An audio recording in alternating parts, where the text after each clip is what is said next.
नमस्कार। MP news के special segment साक्षात्कार में एक बार फिर आप सभी दर्शकों का बहुत बहुत स्वागत है। वो दौर था जब विधानसभा चुनाव थे और कांग्रेस ने एक नारा दिया था, वक्त है बदलाव का।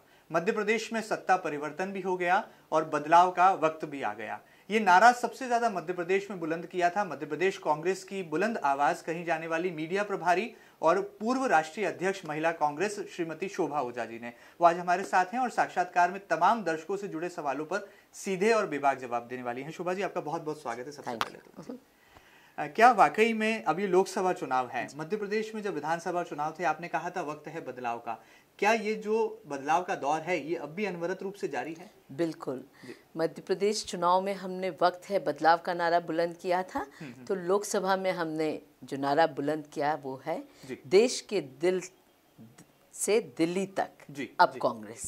तो देश का दिल है मध्य प्रदेश, तो मध्य प्रदेश से दिल्ली तक अब कांग्रेस।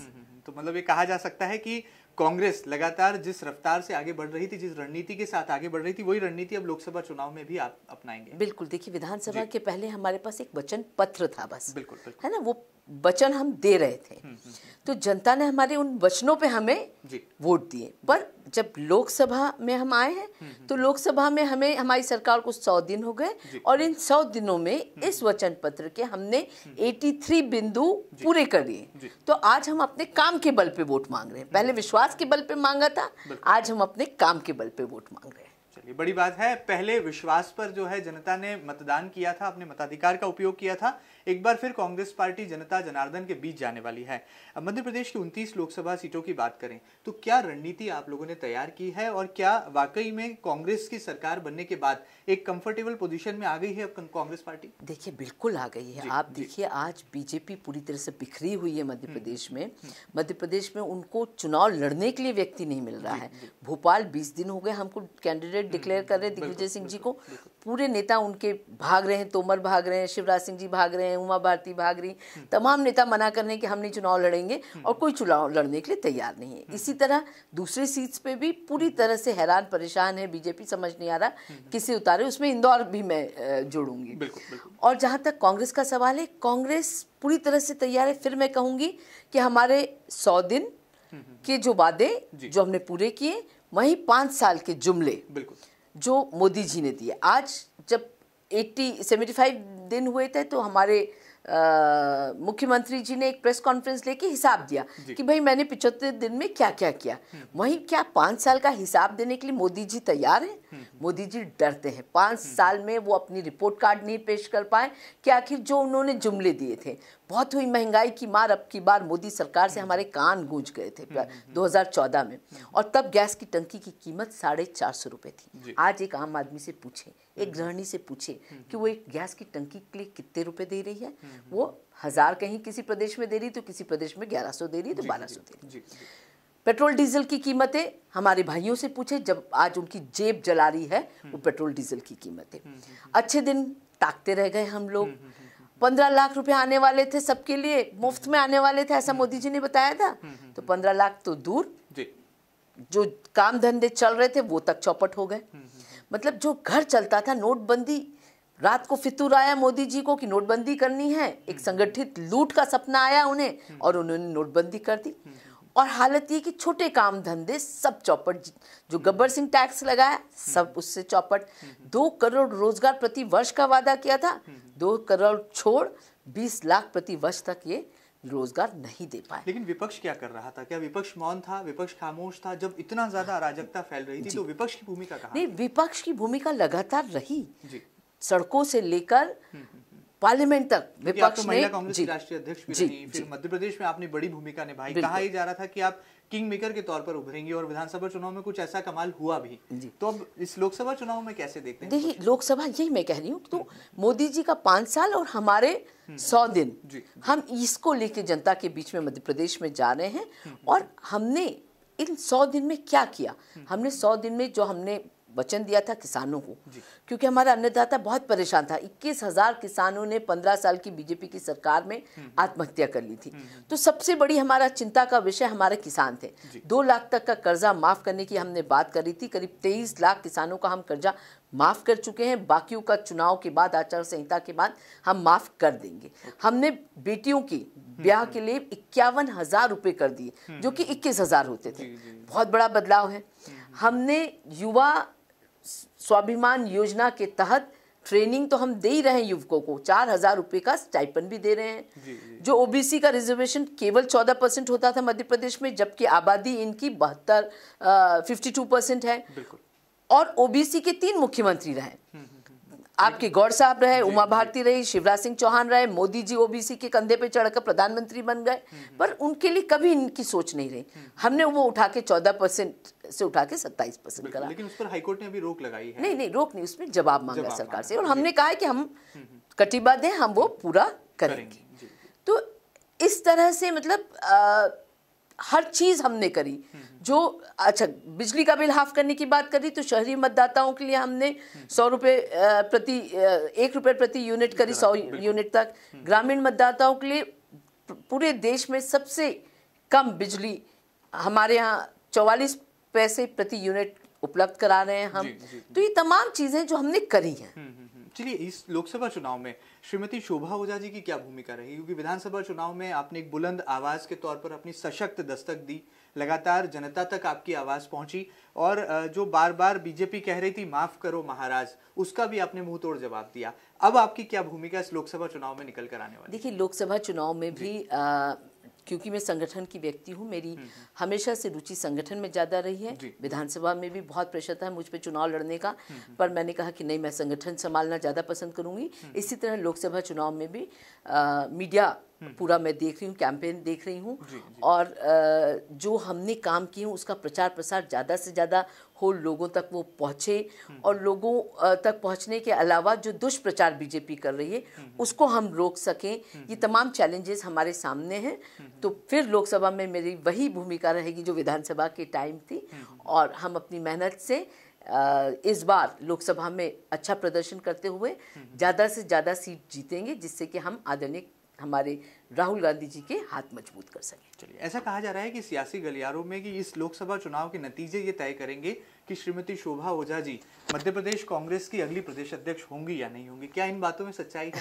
देखिए, मैंने जैसा बताया कि संगठन की व्यक्ति हूँ, तो संगठन में जब जो जवाबदारी थी मैंने पूरी ईमानदारी के साथ निभाई है।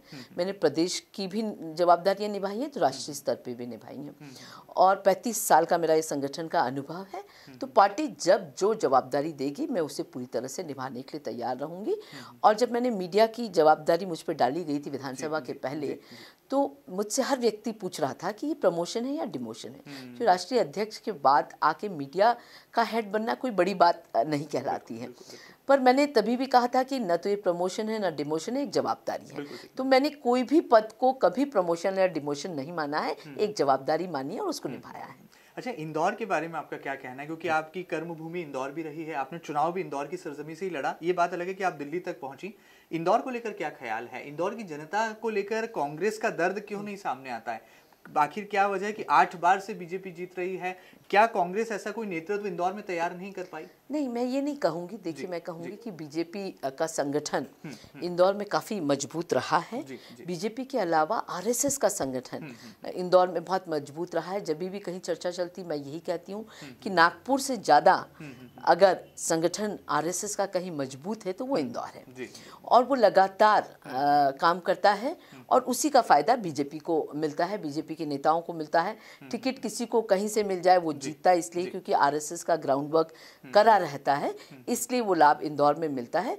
पर अब परिस्थितियां बदलने वाली, 15 साल से तो हमारी सरकार नहीं थी, पर अब कांग्रेस की सरकार है, और अब हमारा कार्यकर्ता भी कमर कस के उतर चुका है। तो इसलिए इस बार हमें पूरा भरोसा है कि हम इंदौर बीजेपी से छीनेंगे। चलिए, बड़ी बात है यहाँ पर किस तरह से इंदौर को लेकर जो है बीजेपी और कांग्रेस में घमासान होता है, ये तो हमें आने वाला कल बताएगा। लेकिन इतना जरूर तय है कि कांग्रेस ने भी अब रणनीति मजबूत कर ली है, क्योंकि बीजेपी का अभेद किला यहाँ पर कांग्रेस फतेह करना चाहती है। आगे बढ़ते हैं और कुछ और सवालात लेते हैं। शोभा जी, एक बात मैं जानना चाहूंगा, लगातार आपके बारे में कहा जाता है कि आप थिंक टैंक वाली पॉलिटिशियन हैं, एक इंटेलेक्चुअल रिप्रेजेंटेशन आप पार्टी को देती हैं। ऐसे में राजधानी भोपाल का जब आपने रुख किया और जब ये तस्वीर साफ नहीं थी कि मध्य प्रदेश में यदि कांग्रेस की सरकार बनी तो मुख्यमंत्री कौन होंगे, क्योंकि लगातार एक कंपटीशन था कि ज्योतिरादित्य सिंधिया होंगे, युवाओं की मांग थी, और दूसरा था कि एक्सपीरियंस्ड होंगे तो कमलनाथ होंगे।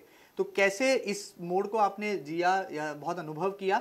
और अब जब मुख्यमंत्री कमलनाथ हैं तो कहा जाता है कि उनसे आपकी पॉलिटिकल केमिस्ट्री बहुत अच्छी है और कई ऐसे सरकार के प्रभाव वाले जो काम हैं वो आपसे पूछकर सरकार लेती है। तो इन बातों में कितनी है सच्चाई?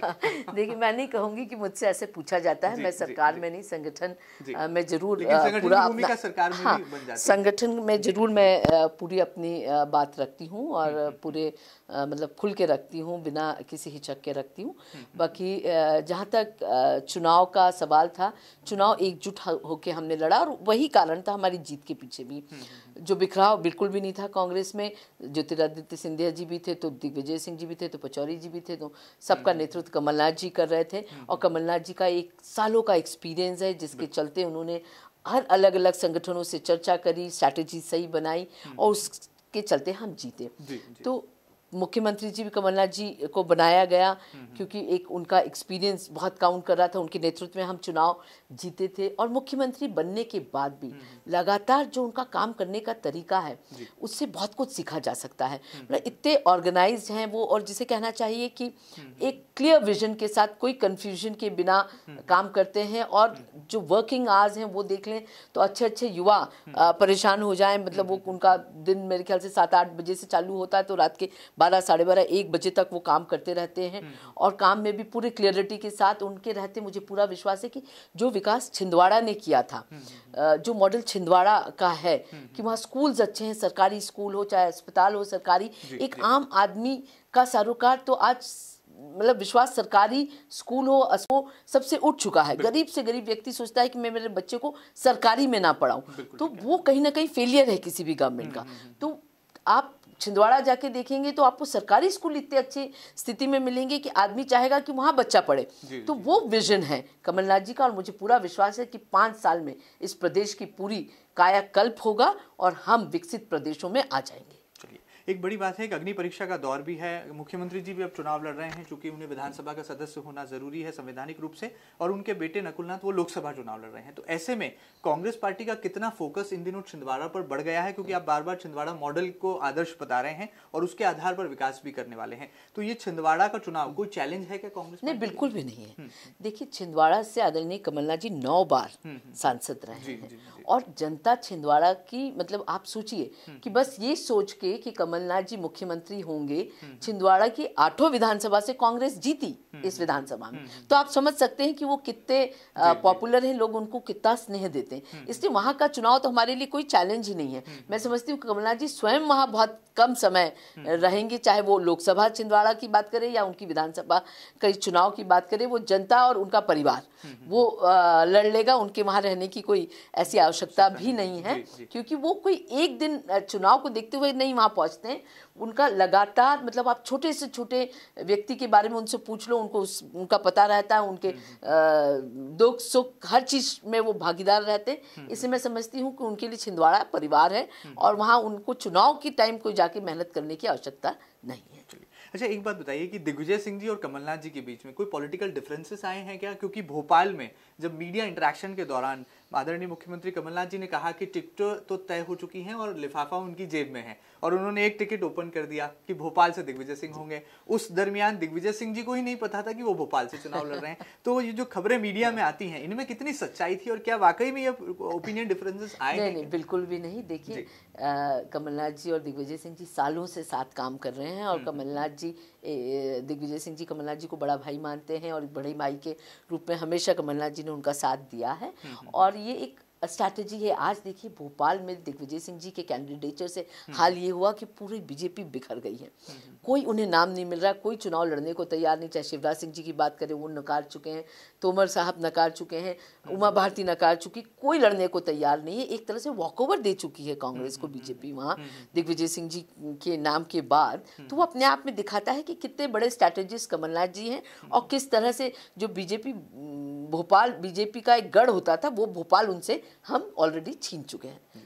चलिए बड़ी बात है, चुनाव चूंकि अभी बाकी हैं, लेकिन कांग्रेस का ये सेल्फ कॉन्फिडेंस है कि आने वाले दिनों में वहां पर भोपाल में कांग्रेस पार्टी यहां पर जीत दर्ज कराएगी। आगे बढ़ते हैं। अगर हम देश की राजनीतिक परिदृश्य की बात करें तो प्रियंका गांधी का जो तूफान है वो देखने को मिल रहा है। वो न केवल यूपी तक सीमित है बल्कि अन्य राज्यों में भी अब प्रियंका फैक्टर कहीं ना कहीं चर्चाओं का विषय बना हुआ है। चूंकि आप भी एक महिला हैं, महिला होने के नाते एक महिला नेतृत्व क्या कांग्रेस पार्टी के आने वाले कल की जरूरत है, आप क्या मानती हैं? देखिए प्रियंका जी बेहद पॉपुलर नेता है। उनका एक जिसे कहना चाहिए अपना एक ऑरा है, एक अपनी पॉपुलैरिटी है, उनका मैजिक है। हाँ, उनका अपना एक मैजिक है, राइट। और काफ़ी लोग उनको इंदिरा जी देखते हैं प्रियंका जी में। तो निश्चित ही उनका एक अपना जिसे कहना चाहिए भविष्य है और एक नेतृत्व क्षमता है जो आने वाले दिनों में देश को मिलेगा। और जहाँ तक महिला नेतृत्व की बात है तो मैं समझती हूँ कि हिंदुस्तान में हमें विश्व के परिवेश में भी हम देखें तो हिंदुस्तान में महिला नेतृत्व बहुत स्ट्रांग रहा है। इंदिरा जी के रूप में भी हमें मिला है वो नेतृत्व। और अमेरिका जो कि आज तक संघर्ष कर रहा है महिला प्रेसिडेंट बनाने की, हमने सालों पहले महिला प्रधानमंत्री भी बना दी और राष्ट्रपति भी बना दी और महिला नेतृत्व हमारे यहाँ मौजूद है। मतलब आप ये मांग करती हैं कि आने वाले कल में प्रियंका जी को आना चाहिए और प्रधानमंत्री के तौर पर भी जो है उनका चेहरा फिट बैठता है। देखिए मैं कहती हूँ कि देश में महिलाओं को एक अवसर मिलने की ज़रूरत है, बस एक अपॉर्चुनिटी मिलने की ज़रूरत है। जब जब अपॉर्चुनिटी मिली है, वो चाहे प्रियंका जी हो, चाहे इंदिरा जी हो, चाहे छोटे से छोटा हमारे स्पोर्ट्समैन हो, पीटी उषा जैसी हो या कोई भी हो, किसी भी क्षेत्र में, स्पोर्ट्स में, पढ़ाई में, हर क्षेत्र में जीवन के महिलाओं ने करके दिखाया कि पुरुषों से 2 कदम आगे। तो मतलब ये माना जाए कि प्रियंका जी राहुल जी से आगे साबित होंगे यदि देखिए मैं वो उस पर मैं एक जनरल बात कर रही हूँ। मैं ये अभी ये नहीं कह रही कि उनमें कौन है। राहुल जी का अपना एक सोच है, अपना नेतृत्व है और राहुल जी बहुत अच्छा कर रहे हैं। बाकी जब मैं अपॉर्चुनिटी की बात कर रही हूँ कि जब जब अपॉर्चुनिटी मिली है हिंदुस्तान की महिलाओं ने कर दिखाया है। चलिए बड़ी बात है यहाँ पर। बहरहाल भले ही कांग्रेस की एक जिम्मेदार पदाधिकारी होने के नाते श्रीमती शोभा ओझा जी ये स्वीकार ना करें, लेकिन देश की जनता यहाँ पर सब कुछ जानती और समझती है। आगे बढ़ते हैं। अगर यदि मुद्दों की बात करें तो मुद्दों के लिहाज से वो कौन सा सबसे बड़ा मुद्दा है जो कि देश में कांग्रेस पार्टी के लिए लगता है कि लोकसभा चुनाव में जनता के बीच ले जाना बहुत जरूरी है? क्योंकि राफेल पर आपने बहुत कुछ प्रोटेस्ट किया, सब कुछ किया, लेकिन उसका उतना इम्पैक्ट नहीं बना। नहीं क्यों, आज पूरा देश कह रहा है चौकीदार चोर है, सब समझ रहे हैं। लेकिन राफेल की फाइल कह रही है कि मैं भी चौकीदार, वो नहीं उससे वो तो पूरे देश को आप मतलब अपने कार्यकर्ताओं को तो आप चोर ही बना रहे हो। मतलब अली बाबा कह रहा है कि मैं अकेला चोर नहीं हूँ, मेरे साथ पूरे 40 चोर हैं, वो वाली बात हुई है। तो जहाँ तक मुद्दे की बात है तो बेरोजगारी और किसानों का मुद्दा, ये 2 बहुत बड़े मुद्दे हैं। आज विश्व मतलब पूरे 45 साल में हिंदुस्तान में इतनी बेरोजगारी नहीं देखी जो आज देख रहे हैं। पढ़ा लिखा है हिंदुस्तान, हमारा युवा एक सपना लेके चल रहा है, उसके माता पिता लाखों रुपए उस पे लोन लेके उसकी पढ़ाई पे खर्च कर रहे हैं और वो अपनी फाइल लिए भटक रहा है। इससे दयनीय और कुछ नहीं हो सकता। तो ये 2 मुद्दे हैं। एक तो किसानों का मुद्दा जो गरीबों का भी मुद्दा है, उनको भी हक है हमारे संसाधनों पर, उनका भी हक है, उनको अपना अधिकार मिलना चाहिए। जो न्याय योजना की बात हम कर रहे हैं कि हमारी सरकार आएगी तो हर गरीब परिवार जिसकी मासिक आय 12,000 से कम होगी उसे 6,000 रुपये महीना सरकार देगी, क्योंकि उसको गरीबी से हमारी ये लड़ाई है। तो ये सब मुद्दे हमारे लिए बहुत अहम हैं। तो ये माना जाए कि कांग्रेस पार्टी जो मैजिक फिगर है 272 प्लस का, उसे पार कर पाएगी? देखिए बिल्कुल करेंगे, हम पूरी ताकत से लगे हुए हैं। और मैं समझती हूँ कि देश की जनता ने जब आप अटल जी का दौर याद करिए, जब इंडिया शाइनिंग का दौर था, उसके बाद किस तरह से लोगों ने नकारा, और हमें पूरा विश्वास है कि 2019 में मोदी को लोग नकारेंगे और कमान कांग्रेस के हाथ देश की सौंपेंगे। चलिए बड़ी बात है। वो भी एक दौर था जब भारत उदय को जो है देश की आवाम ने नकारा था। अब ये भी बदलती युग का, बदलती राजनीति का बदलता कलेवर और रंग है, जब मैं भी चौकीदार और चौकीदार चोर है, ये 2 के बीच में संग्राम है। देखना बहुत दिलचस्प होगा कि इस लोकसभा चुनाव में जनता जनार्दन किसका साथ देती है। जाते जाते शोभा ओझा जी, मध्य प्रदेश की 29 में से कितनी सीटें आपके खाते में आ रही हैं? देखिए, मैं बहुत रियलिस्टिक बताऊंगी आपको। बिल्कुल, बिल्कुल। मुझे पूरा विश्वास है कि हम 20+ सीट्स लेके आएंगे। पिछला लोकसभा चुनाव हमारे लिए बेहद खराब था। केवल 2 लोकसभा हम जीते थे, उसके बाद एक हम बाई इलेक्शन में जीते थे। तो हमारे पास फिलहाल बस 3 है और 26 बीजेपी के पास है, तो टैली रिवर्स हो सकता है। तो इस चुनाव में भी आप किंग मेकर की भूमिका में ही रहने वाली हैं? देखिए, सिपाही हूँ कांग्रेस की, जवाबदारी पूरी ईमानदारी के साथ निभाऊंगी। चलिए, जाते जाते हमारे दर्शकों के लिए और मध्य प्रदेश की जनता के लिए क्या खास संदेश होगा मध्य प्रदेश कांग्रेस की आवाज शोभा ओझा जी का? देखिए, संदेश यही होगा कि सोच समझ के वोट दीजिए, अंधभक्त नहीं देशभक्त बनिए। लोकतंत्र को जीवित रखने के लिए अपना वोट जरूर जाके कास्ट करिए और सोच समझ के वोट दीजिए। चलिए, बड़ी बात है, सोच समझकर वोट दीजिए हर फैसला, क्योंकि आपका आने वाले कल के देश की दिशा और दशा दोनों तय करेगा। और उम्मीद की जा सकती है कि राजनीति में शुचिता की जब बात आएगी तो महिला नेतृत्व को तरजीह तो यहां पर मिलती ही है, बल्कि जो जनता से सरोकार रखने वाले मुद्दे हैं वो जरूर यहां पर विचार में आना बेहद जरूरी है। एमपी न्यूज के खास सेगमेंट साक्षात्कार में इतना ही। हम फिर मुलाकात करेंगे अगली बार एक और जानी मानी शख्सियत के साथ। फिलहाल दीजिए इजाजत और ताजा तरीन खबरों के लिए आप लगातार देखते रहिए आपका अपना न्यूज चैनल एमपी न्यूज। फिलहाल दीजिए इजाजत, नमस्कार।